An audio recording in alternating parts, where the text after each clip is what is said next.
এই সময় এই বিলের ধারে কেউ আসে না, তাই কেউ বাধাও দিতে পারবে না। যাক, নিশ্চিন্ত মনে কটা মাছ ধরি। গ্রামবাসীদের জ্বালায় কতদিন একটু শান্তিতে মাছ ধরতে পারিনি, আর ছুটি কটা মাছ পাই তাহলে বেচে কিছু টাকা হবে। এ কি, এদিকে কেউ আসছে মনে হচ্ছে। তার সালা এই সন্ধেবেলায় শান্তি নেই। বুড়িকে তাড়াতে গেলে কিছু একটা করতেই হবে, কিছু একটা করতেই হবে। এ কি, জলের মধ্যে ওটা কিসের ছায়া? এখানে তো কাউকে দেখছি না, তাহলে এটা কি? এই বুড়ি, তোর সাহস তো মন্দ না। এই রাতের বেলায় তুই এই বিলের মাছ ধরতে এসেছিস? এই বিল কার তুই জানিস না? এ কথা বলে, সামনে এসো। বাবা বুড়ি, তোর সাহস তো কম না। তুই আবার আমাকে সামনে আসতে বলছিস? দেব নাকি তোর ঘাটটা মোটকে? ও বাবা গো, মা গো, আমি কি শুনছি? ভূত আমারে মেরে ফেললো, বাঁচাও, বাঁচাও।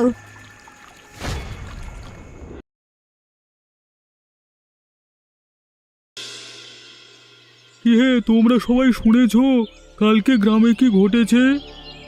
কেন, কি ঘটেছে গ্রামে? আমরা তো কিছু জানি না। কেন হে, পুরো গ্রামে রটে গেছে আর তোমরা জানো না? এদিক ওদিকের কথা বাদ দিয়ে আসল কথাটা বলো তো বাপু, কি হয়েছে কালকে? কালকে বিলের পারে নাকি ওই জেলে বুড়ি ভূত দেখেছে। কি বলছো কি? এ গ্রামে ভূত? হ্যাঁ, ঠিকই বলছি। কালকে যখন সন্ধ্যায় মাছ ধরতে গেছিল ওই বিলের পারে, তখন নাকি সেখানে ভূত দেখেছে।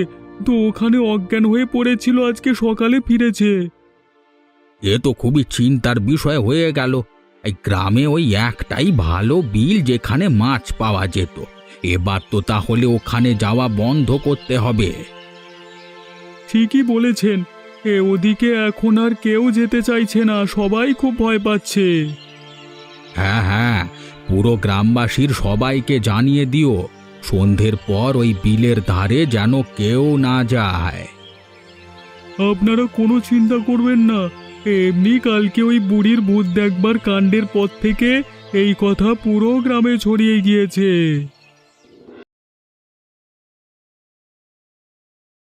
যতই ভাবি তাড়াতাড়ি বাড়ি ফিরবো, তার হয় না।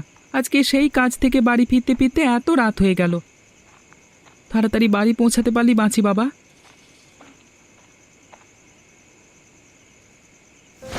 এ কি, ওখানে কিসের আওয়াজ হচ্ছে? গ্রামের সবাই যেটা বলেছিল সেটা কি সত্যি নাকি? ওই বিলের পারে ভূত রয়েছে নাকি? না না, কার একটা গলার আওয়াজ পাচ্ছি মনে হচ্ছে। কারা যেন কথা বলছে নিজেদের মধ্যে, একটু কান পেতে শুনি তো। আরে তোরা এত ধীরে ধীরে কাজ করছিস কেন? হাত চালা না, কে কখন চলে আসবে? আরে বস, তুমি এত ভয় পাচ্ছ কেন? আরে গ্রামবাসীকে যা ভয় দেখানো হয়েছে না, তা তুমি নিশ্চিন্তে থাকো। হ্যাঁ বস, তাছাড়া ওই বুড়ি তো আগের দিন ভয়ের চোটে অজ্ঞান হয়ে গেছিল। এই জানো, এরা মূর্খ গ্রামবাসী, এরা তিলকে তাল বানিয়ে ছাড়ে, তাই কেউ আর মুখ হবে না, তুমি নিশ্চিন্তে থাকো। না হলেই ভালো হবে। আমাদের নিজেদেরকে একটু সতর্ক থাকতে হবে, বলা তো যায় না। দেখো বস, এত তাড়াহুড়ো করলে হবে না, কিন্তু এত সব জিনিসপত্র টেনে নিয়ে যেতে একটু সময় লাগবে। হ্যাঁ ঠিক আছে ঠিক আছে, এখন আর এত কথা বলিস না, চুপচাপ কাজটা কর, কে কখন শুনে নেবে। বাস, আমার বলতে দ্বিধা নাই, কিন্তু তুমি না বেশি ভীতু। এত ভীতু হলে চলে বলো তো? বেশি বাড়াবাড়ি করিস না, তাহলে এখানেই না মেরে পুঁতে ফেলবো। আমাকে ভূত দেখাতে এসেছে, চুপচাপ কাজ কর। এই কাজের সময় বসের মটকা গরম করাস না। আরে কাজ কর রে বাবা, আমাদের তো ভাগের ভাগ পাওয়া নিয়ে কথা রে বাবা, এত কথা বাড়িয়ে লাভ আছে? ও, তাহলে এই ব্যাপার। এরা রাতের অন্ধকারে ট্রেনে জিনিসপত্র চুরি করছে, আর ওদিকে সবাই ভূত ভেবে ঘরে লুকিয়ে আছে। না না, চুপচাপ বসে থাকলে তো হবে না। সবাইকে এটা জানাতেই হবে যে তারা মিথ্যে ভয় পাচ্ছে, এখানে ভূতের কোনো অস্তিত্বই নেই। আরে তোমরা এখানে? আমি কখন থেকে তোমাদের সবাইকে একটা কথা বলবার জন্য খুঁজে বেড়াচ্ছি। আরে কি হয়েছে রাখালু, তুমি এভাবে হাঁপাচ্ছ কেন? আমাদের কি বলবার জন্য খুঁজে বেড়াচ্ছ, বলো বলো। মানে হাঁপাচ্ছি কে সাধে? সেই ভোর থেকে তোমাদের একটা কথা বলবার জন্য মনে হয় খুঁজে বেড়াচ্ছি। আরে ঠিক আছে, এখন তো খুঁজে পেয়ে গেছো, এবার বলো। আসলে আসলে আমি বলতে চাইছি এটাই যে তোমরা সবাই বেকার ভয় পাচ্ছ, এখানে ভূত বলে কোনো কিছুর অস্তিত্ব নেই। দুদিনের ছেলে এখনো নাক টিপলে দুধ বের হয়, তার কাছ থেকে এখন আমাদের ঠিক ভুল শিখতে হবে। আর তাছাড়া আমরা কিভাবে ভুল শুনেছি? না না, তোমরা কিছুই ভুল শোনোনি, তবে তোমরা যা শুনেছো তা অর্ধেক। মানে তুই কি বলতে চাইছিসটা কি? আমি বলতে চাইছি এটাই যে তোমরা অর্ধেক কথা শুনে তিলকে তাল বানিয়ে রটাচ্ছ। এর পেছনে একটা বড় রহস্য লুকিয়ে আছে যা তোমরা কেউ জানো না। দেখ রাখালু, সকাল সকাল এত ঘুরিয়ে পেঁচিয়ে কথা না বলে কি বলতে চাস পরিষ্কার করে বল। আমি তো বলছি ওখানে ভূতের কোনো অস্তিত্ব নেই। আমি কালকে রাতে যখন বাড়ি ফিরছিলাম আমি নিজের কানে স্পষ্ট শুনেছি ওখানে কিছু মানুষের গলার আওয়াজ। আমরা তোরা একটা কথাও বিশ্বাস করি না, তুই মিথ্যে কথা বলছিস। আমার মিথ্যে কথা বলে কি লাভ? তোমরা বিশ্বাস করো, আমি সত্যি কথাই বলছি, ওখানে ভূত বলে কিছুই নেই। তোর মরবার ইচ্ছা হলে তুই ওখানে যা, হতভাগা, কিন্তু আমরা তোর একটা কথাও বিশ্বাস করি না।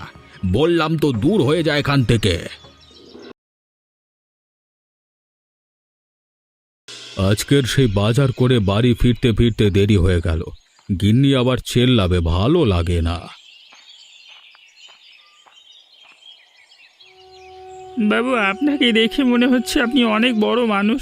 আমাকে দুটো খেতে দেবেন, কতদিন কিছু খেতে পাইনি, খুব খিদে পেয়েছে, খেতে দিন না। একে একে তুমি আবার কে? হুট করে আমার সামনে চলে এলে কেন? এই তোমার গা থেকে যে দুর্গন্ধ বের হচ্ছে, সরো সরো। আমি আমি আমি সরে যাচ্ছি, কিন্তু আমাকে দুটো খেতে দিন না, আমার খুব খিদে পেয়েছে। আপনি তো দেখছি অনেক কিছু বাজার করে নিয়ে যাচ্ছেন, আমাকে দুটো খেতে দিন না। এই এই তুই কে রে? তোকে তো এই গ্রামে আগে কোনো দিন দেখিনি। সব ভিকিরির দল কি এই গ্রামে বেশি জোটে নাকি? তুই সকাল সকাল আমার বাজারে লোভ দিলি? আসলে বাবা, আমি পাশের গ্রাম থেকে এসেছি।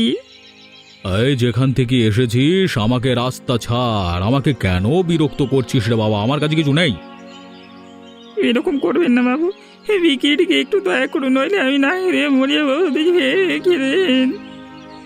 আরে বললাম তো আমার কিছু নেই। শোন না, আমার সামনে থেকে যা যা যা, গা থেকে দুর্গন্ধ বেরোচ্ছে, যা।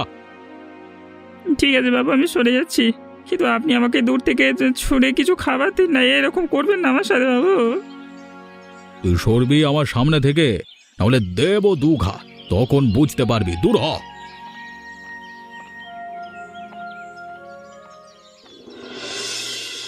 এসো এসো, এই তো সামনেই আমার কুঁড়ে ঘর।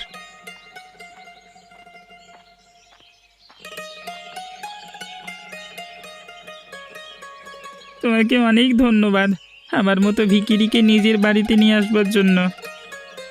না না, এতে ধন্যবাদের কি আছে? তোমাকে দেখি আমার খুব অসহায় এবং ক্ষুধার্ত মনে হচ্ছিল, সেই জন্যই আমি তোমাকে আমার বাড়িতে নিয়ে এলাম। তুমি ঠিকই বলেছ, আসলে আমি পাশের গ্রাম থেকে এসেছি, কতদিন ঠিক করে খাই না, আমার খুব খিদে পেয়েছে, আমাকে দুটো খেতে দাও না। হ্যাঁ হ্যাঁ নিশ্চয়ই, আমার বাড়িতে যা আছে আমি তোমাকে এখনই এনে দিচ্ছি। আচ্ছা আচ্ছা, আমি এই গ্রামে এসে থেকে শুনছি নাকি গ্রামে ভূত দেখা দিয়েছে, এটা কি সত্যি? না না, এসব ওদের মনের কুসংস্কার, ভূত বলে কিছুই নেই। আমি যে শুনলাম কারা যেন ভূত নিজের চোখে দেখেছে, তাই ভুল বলছে তারা। তবে শোনো, আমি তোমাকে বলছি, কালকে যখন আমি কাজ থেকে বাড়ি ফিরছিলাম তখন আমি দেখি আমাদের গ্রামে যে ট্রেন লাইনের কাজ হচ্ছে সেখানে রাতের অন্ধকারে কারা যেন চুপি চুপি কথা বলছে আর ওই কাজের জিনিসপত্রগুলো চুরি করবার পরিকল্পনা করছে। সে কি? তুমি তো তাহলে বেশ সাহসী, কিন্তু তুমি কি ঠিক শুনেছ? হ্যাঁ হ্যাঁ, আমি ঠিকই শুনেছি, ওরা কাজ শুরু করে দিয়েছে। আমার একটা সন্দেহ হচ্ছিল যে এই গ্রামে কিছু তো একটা চলছে, নইলে যে কাজ 10 দিনে হয়ে যাওয়ার কথা সে কাজ সম্পন্ন হতে এত সময় কেন লাগছে? কি হলো, তুমি যে চুপচাপ হয়ে গেলে, কিছু কি ভাবছো? না না, হ্যাঁ, আমি সেরকম কিছু ভাবছি না, আসলে আমার তো খুব খিদে পেয়েছে, সেটাই ভাবছিলাম। তুমি কিছু এনে দাও না গো। হ্যাঁ হ্যাঁ, কথায় কথায় ভুলেই গেছিলাম, তুমি একটু বসো, আমি এক্ষুনি এনে দিচ্ছি।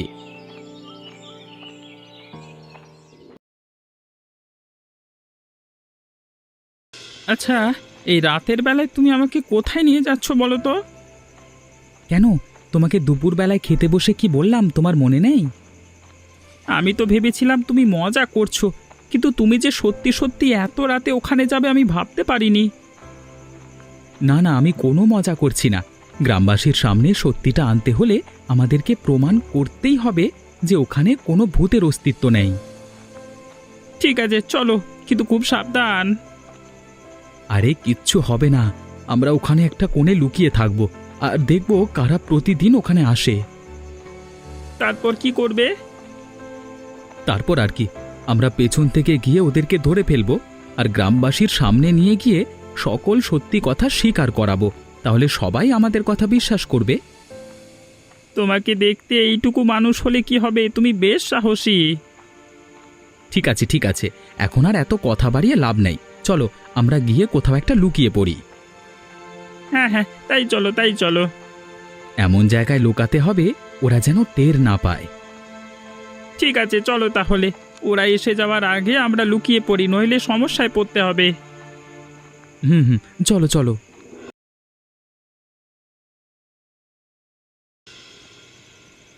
দাদা, তুমি কি কিছু দেখতে পাচ্ছ বা শুনতে পাচ্ছ? হ্যাঁ রে, আমারও কেমন মনে হলো কারা যেন এদিকে আসছে আর কথা বলছে। ওই দেখো দাদা, কতগুলো লোক, ওদের মুখে আবার কাপড় বাঁধা রয়েছে, মুখ দেখা যাচ্ছে না। তুমি তো ঠিক কথাই বলেছো রাখালু, এদের দেখে তো মনে হচ্ছে এরা চোর। হ্যাঁ দাদা, তাহলে চুপচাপ আগে দেখি ওরা কি বলে। হ্যাঁ হ্যাঁ হ্যাঁ, সেটাই ঠিক হবে। বাস, এভাবে চলতে থাকলে আমরা দুদিনে বড় লোক হয়ে যাব। আমাদের আর ছোটখাটো চুরি করা লাগবে না। তা তুই ঠিকই বলেছিস, কিন্তু আমাদের একটু সাবধানে থাকতে হবে, বুঝলি? কেন বস, তুমি এই কথা বলছো কেন? তুমি কি কিছু সন্দেহ করছো? হ্যাঁ রে, আমি গোপন সূত্রে খবর পেয়েছি এ গ্রামে কেউ একজন ছদ্মবেশে এসেছে আমাদের উপর নজর রাখার জন্য। কি বলছো কি তুমি বস? ঠিক শুনেছো? আরে আমি ঠিকই শুনেছি, সেই জন্যই তো বলছি আমাদের সাবধানে কাজ করতে হবে, নইলে বিপদে পড়ব। আরে বস, তুমি চিন্তা করো না, আমাদের শুধু একটাই কাজ করতে হবে, তাহলেই সব চিন্তা নির্মূল হবে। কি কাজ শুনি? এই সকল গ্রামবাসীর মনে এই বিলের পাড়ের ভূতের আতঙ্কটা আরও জাঁকিয়ে বসাতে হবে, তাহলে আমাদের কাজে আর কেউ বাধা দিতে পারবে না। তোর মাথায় তো বেশ ভালো বুদ্ধি আছে রে, এত বুদ্ধি কোথায় রাখিস বে? হ্যাঁ, আরে বস, তুমি এসব বলে লজ্জা দিও না। হ্যাঁ, সবই তোমার থেকেই শিখেছি, তুমি তো আমাদের গুরুদেব। হ্যাঁ হ্যাঁ, ঠিক আছে, তাড়াতাড়ি হাত চালা, যতটা যা নিতে পারবি নিয়ে কেটে পড়। দাদা, ওরা তো চলে যাচ্ছে, আমরা ওদের ধরবো না? না না রাখালু, এখন তাড়াহুড়ো করে কোনো কাজ করতে গেলে আমরাই বিপদে পড়ব। ওরা দলে অনেক বেশি লোক আছে আর আমরা দুজন, আমাদের কি মেরে ফেলবে হয়তো। তাহলে কি ওরা এভাবেই সরকারি জিনিসপত্র চুরি করে ছাড়া পেয়ে যাবে? আরে না রে বোকা না, শোন, চোরের একদিন গৃহস্থের 6 দিন। ওদের আজকে যেতে দে, আমরা ঠিক ওদের হাতে ধরবো।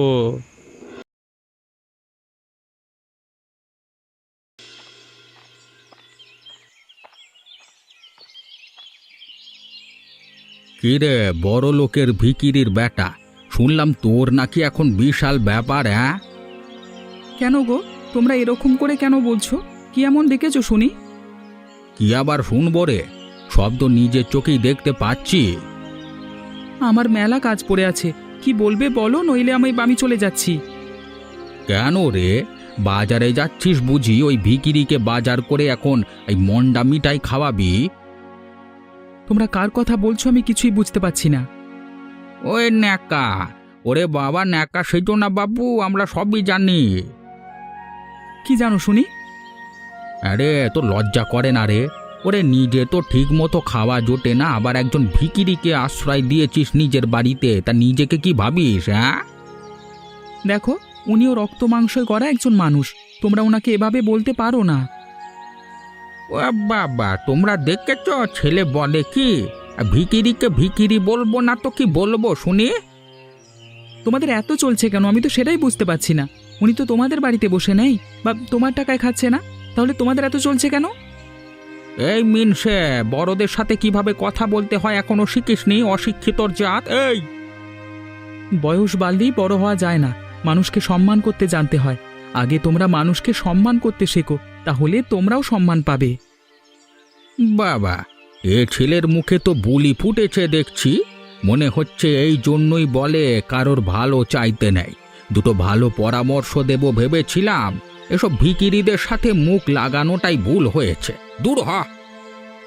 হ্যাঁ হ্যাঁ, আমারও বয়ে গেছে তোমাদের মতো বুড়ো ভামেদের সাথে কথা বলতে, যত সব। তুমি কিছু মনে করো না, আসলে আমি তো খুবই গরিব, সেই জন্য তোমাকে ঠিকমতো খেতেও দিতে পারছি না। যা সামর্থ্য সেই অনুযায়ী দিচ্ছি। আরে না না, তুমি এত ভেবো না। তুমি যে আমাকে আশ্রয় দিয়েছো এটাই অনেক গো। অনেক বেলা হয়েছে, এই দুটো ভাত আর শাক রান্না করেছি, আজকে খেয়ে নাও। আমি একা খাবো নাকি? তুমি নিজেও খাওয়া শুরু করো। হ্যাঁ হ্যাঁ, এই তো হ্যাঁ। আচ্ছা রাখালু, আমার তোমাকে কিছু কথা বলবার আছে। বলো না, কোনো অসুবিধে নেই। কি কথা বলবে বলো। তুমি আমাকে যেরকম ভাবছো আমি আসলে সেরকম নই। মানে আমি ঠিক বুঝলাম না, তুমি কি বলতে চাইছো? আসলে আমি একজন সরকারি আধিকারিক। কি? তার মানে তুমি? আমি জানতাম তুমি অবাক হবে, কিন্তু আমাকে এই ছদ্মবেশটা ধরতেই হতো, নইলে আমি আসল সত্য জানতেই পারতাম না। সরকারি আধিকারিক ছদ্মবেশ? আমি ওসব কিছুই বুঝতে পারছি না, সব আমার মাথার ওপর দিয়ে যাচ্ছে। তুমি আমাকে একটু খুলে বলো। আসলে আমি বেশ অনেক দিন ধরে শুনছি এই গ্রামে ট্রেন লাইন তৈরির জিনিসপত্র চুরি হচ্ছে, সেই জন্য কাজ সম্পূর্ণ হতে অনেকটা সময় পিছিয়ে যাচ্ছে। তাই সরকার থেকে আমাকে এখানে পাঠানো হয়েছে তাদেরকে ধরবার জন্য। কিন্তু সে তো তুমি এমনি এলেই ধরতে পারতে, ছদ্মবেশ ধরবার কি ছিল? তুমি ভুল করছো রাখালু। আমি যদি লোকজন জানিয়ে সদল বলে আসতাম তাহলে ওই চোরের দল সতর্ক হয়ে যেত, সেই জন্যই আমাকে ছদ্মবেশ ধরে আসতে হয়েছে। ও, তাহলে কি ওরা কালকে যার কথা বলছিল সেটা তুমি? হ্যাঁ, আমি এবার ওরা আমার ব্যাপারে বেশি কিছু জেনে ফেলবার আগেই আমাদের ওকে ধরতে হবে, আর সেই জন্য আমার তোমার সাহায্যের প্রয়োজন, কারণ তুমি খুব সাহসী এবং সৎ। অবশ্যই, আমি তোমাকে সব রকমভাবে সাহায্য করব, কিন্তু এরপর কি করবে কিছু ভেবেছো? আমাদেরকে এমন কিছু একটা করতে হবে ওরা ধরাও যাতে পড়ে, আর গ্রামবাসীদের মন থেকে এসব ভূতের কুসংস্কারও দূর হয়। ঠিক আছে, সেসব পরে দেখা যাবে, এখন তুমি খেয়ে নাও, ভাত যে ঠান্ডা হয়ে গেল।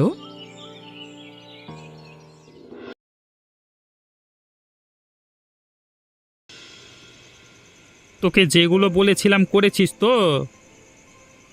হ্যাঁ দাদা, আমি মাটি খুঁড়ে ওখানে পাতা দিয়ে জাল পেতে এসেছি, ওরা ওখানে এলেই সব কটায় গর্তের মধ্যে পড়ে যাবে।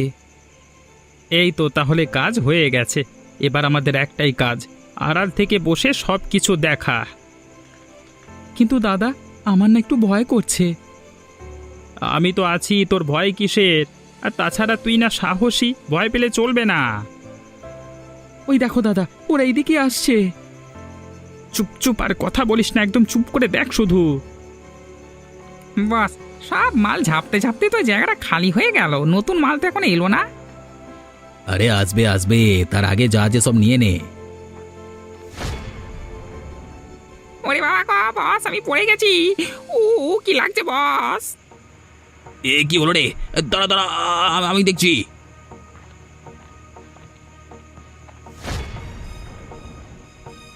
ওরে বাবা রে, এখানে গর্তটা কে করে রেখেছে? আমরা তো এই গর্তের মধ্যে পড়ে গেলাম, এবার কি হবে? এত গভীর গর্ত, আমরা উঠবো কিভাবে? তবে রে বাছা ধন, অনেক দিন ধরে তোমাদের কাণ্ড কারখানা দেখছিলাম, কিন্তু ধরতে পারছিলাম না। এইবার ফাঁদে পড়েছো। হ্যাঁ, এখন বাঁচাবে তোমাদেরকে দেখবো। এই তোমরা কারা?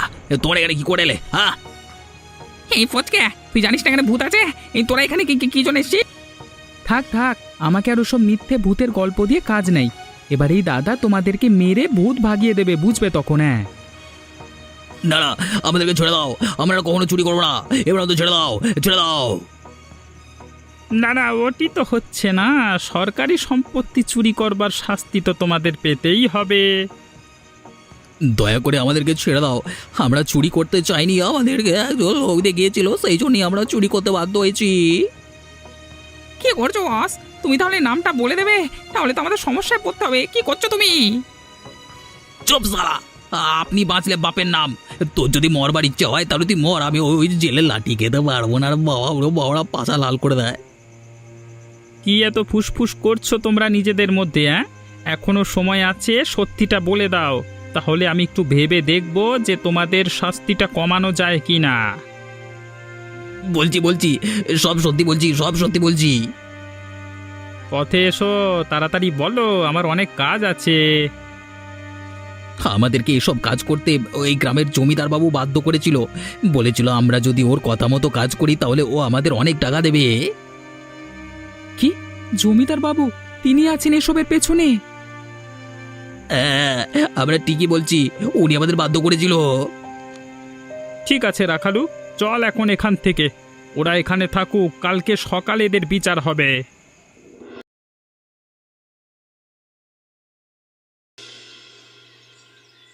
জমিদার বাবু, আরে ও জমিদার বাবু, বাড়িতে আছেন? দরজা খুলুন।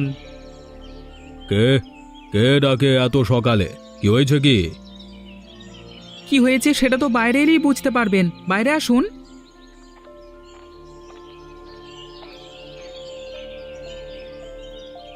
এই রাখালু, তুই এভাবে আমার সাথে কথা বলছিস কেন? তো সাহস তো মন্দ নয়, হতভাগা। এই, তোর সাথে ভিকিরিটাকে এটাকে কেন নিয়ে এসছিস আমার বাড়ি? কিরে এই? ইনি ভিখারি নন, ইনি হলেন একজন সরকারি আধিকারিক। এই গ্রামে এসেছিলেন কিছু গোপন রহস্য উদ্ঘাটন করতে। মানে কি বলতে চাইছিসটা কি? আমি তো কিছুই বুঝতে পারছি না। আরে দাঁড়ান দাঁড়ান, এত তাড়াহুড়ো করলে বুঝবেন কিভাবে? আমি বলছি, সব বলছি। তার আগে যে আপনাকে আমার সাথে থানায় যেতে হবে। মানে আমি কি করেছি? আমি কারো খাইও না, পড়িও না, থানায় যাবো কেন শুধু শুধু?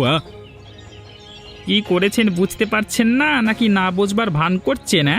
পিঠে লাঠির ঘা দুঘা পড়লে সুসুর করে সব বেরিয়ে আসবে, দেখবে না? দেখো, তুমি কিন্তু আমাকে চেনো না। আমি এই গ্রামের জমিদার, আমার বাড়িতে এসে আমাকে এইভাবে হেনস্থা করছো, এর ফল কিন্তু ভালো হবে না। একজন সরকারি আধিকারিককে এইভাবে হুমকি দেওয়ার ফল কি হতে পারে সেটা কি আপনার জানা আছে? এখনো সময় আছে, সব সত্যি কথা নিজের মুখে স্বীকার করুন, নইলে কিন্তু এরপর আপনাকে কেউ বাঁচাতে পারবে না। মানে আমি কিছু করিনি। ওখানে যা কিছু চুরি করেছে ওরা করেছে, ওর পেছনে আমার কোনো হাত পা কিছুই নাই। এ কি, আমি তো আপনাকে চুরির কথা বলিনি। এ তো ঠাকুর ঘরে কেড়ে আমি তো কলা খাইনির মতো হয়ে গেল। রে, আমি তাহলে হ্যাঁ হ্যাঁ, আপনি ফেঁসে গেছেন, আর তাছাড়া অনেক সরকারি সম্পত্তি ভোগ করেছেন। এবার তো আপনাকে জেলের ভাত খেতে হবে বাবু। চলুন চলুন, হ্যাঁ চলুন।